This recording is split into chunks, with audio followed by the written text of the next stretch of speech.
अस्सलामुअलैकुम। Welcome to my video. आज हम बात करेंगे लेट फाइलर के बारे में। लेट फाइलर के क्या नुकसानात हो सकते हैं। तो उसके लिए अगर हम चलते हैं अपनी आयरस पर और हम अपना जब स्टेटस चेक करते हैं तो यहाँ हमारे पास एक लेट फाइलर शो हो रहा है। किस तरह से हम अपने स्टेटस को इस लेट फाइलर को फाइलर में चेंज कर सकते हैं, यानी कि एक्टिव में, और किस तरह इसके क्या क्या नुकसानात हो सकते हैं, हम उसके बारे में आज डिस्कस करेंगे। तो वीडियो स्टार्ट होने से पहले अगर आप मेरे चैनल पर नए हैं तो मेरे चैनल को सब्सक्राइब कर लें और बेल आइकन को दबा दें ताकि आप हर नई आने वाली वीडियो का नोटिफिकेशन मिल सके। वीडियो स्टार्ट करते हैं। तो अगर आपके पास इस तरह का लेट फाइल शो हो रहा है तो इसके नुकसानात क्या हो सकते हैं। अपना रिटर्न 23 की वो अपने ऑन टाइम जमा नहीं की। अब उसका टाइम क्या है, तो रिटर्न सबमिशन जो टाइम है वो जुलाई, अगस्त और सितंबर है। जुलाई, अगस्त और सितंबर के अलावा आप किसी भी टाइम करेंगे, यानी नवंबर दिसंबर में कर लेते हैं, जनवरी में करते हैं, फरवरी 24 में कर लेते हैं, यानी कि आप 2023 को जुलाई, अगस्त, सितंबर के बाद आने वाली किसी भी डेट में अपने रिटर्न फाइल करेंगे, सबमिट करेंगे, तो आप लेट फाइलर में शुमार होंगे। ठीक है। और अगर आप अपनी रिटर्न ऑन टाइम सबमिट करते हैं जुलाई, अगस्त, सितंबर, जैसे कि अब 24 की रिटर्न का टाइम है, 24 की रिटर्न जिसने अपनी जुलाई, अगस्त और सितंबर में सबमिट कर देंगे तो उससे ये है कि जैसे ही 28 फरवरी के बाद 1 मार्च 2025 को वो एक्टिव शो हो जाएंगे। या जिन्होंने अपनी 2023 की ऑन टाइम रिटर्न सबमिट की होगी वो यहाँ पर अपना लेट फाइलर की जगह एक्टिव शो हो रहा होगा इनका। तो ये चेंजेस हैं। इसके अलावा अब हम बात करते हैं लेट फाइलर के नुकसानात के बारे में और इनसे क्या क्या हमें नुकसानात हो सकते हैं। तो हमारे पास ये 3 मैंने कॉलम बनाए हुए हैं। इसमें बताया है कि फाइलर को कौन सा टैक्स लगेगा, नॉन फाइलर को और लेट फाइलर को। तो सबसे पहले हम बात करते हैं अपनी प्रॉपर्टी टैक्स की। अगर हम प्रॉपर्टी परचेज़ करते हैं तो जो एक्टिव फाइलर है वो 3% उसका टैक्स अदा करेंगे।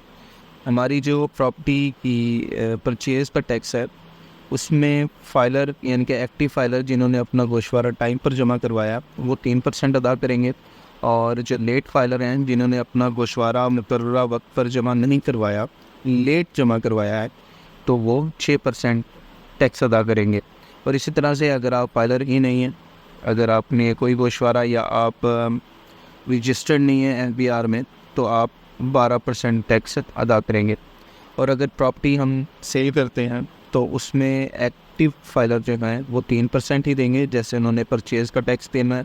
इसी तरह सेम लेट फाइलर 6% देंगे टैक्स, और जो नॉन फाइलर हैं वो 10% देंगे।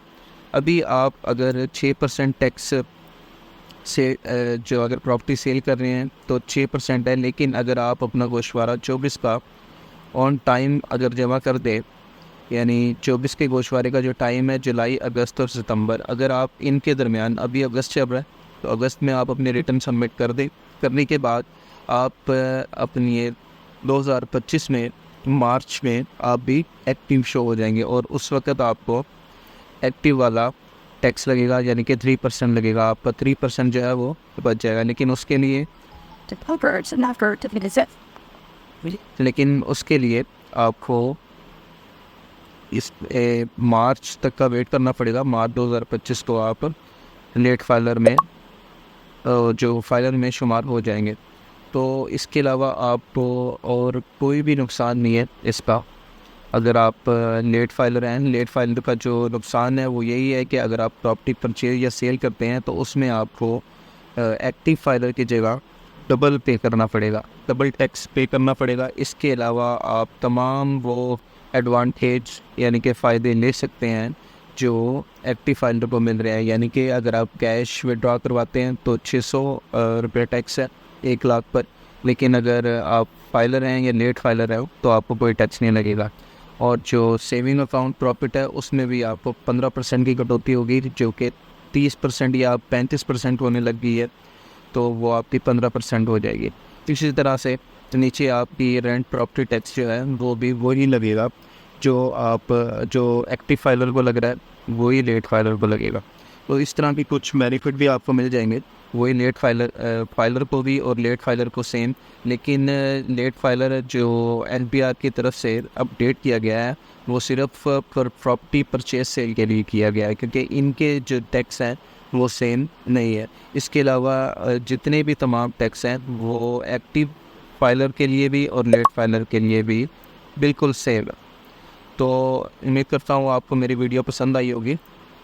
अगर आपका कोई क्वेश्चन हो इसके बारे में तो ज़रूर कमेंट सेक्शन में मुझे बताएं, और मेरी वीडियो को लाइक शेयर ज़रूर करें। अल्लाह हाफिज़।